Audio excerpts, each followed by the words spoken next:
পারি না। তোমার এমনটাই মনে হয় যে তুমি আমাকে যখন খুশি তখনই মেরে দিতে পারবে। এখনো আমার সেন্স হওয়ার নাটক করিস না।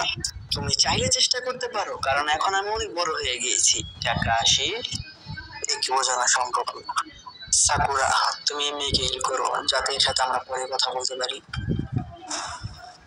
তোর কাছে শারীন জ্ঞান আছে, এর মানে বোঝা তুই একজন উচিহা। আসলে তুই একজন কপি নিনজা, আর তোর এটা ব্যবহার করার কোনো যোগ্যতা নেই।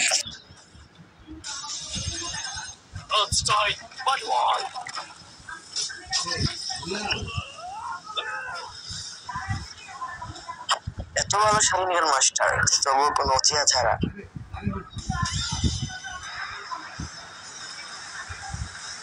খুব ভালো, কিন্তু আসল এবং নকলের পার্থক্যটাকে আমি বোঝাবো। আরে বাবা,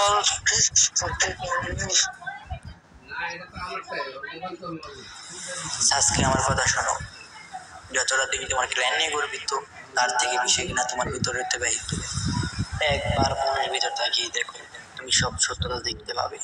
তুমি এখনো সেই কথা নিয়ে পড়ে আছো নাকি?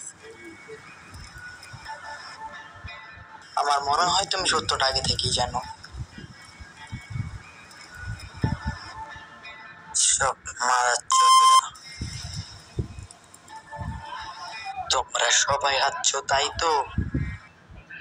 তাজি তার জীবনকে স্যাক্রিফাইস করে দিয়েছে, তাও তোরা হাসছো। গাধার বাচ্চারা, তোরা তার সত্যতা সম্পর্কে জানিস?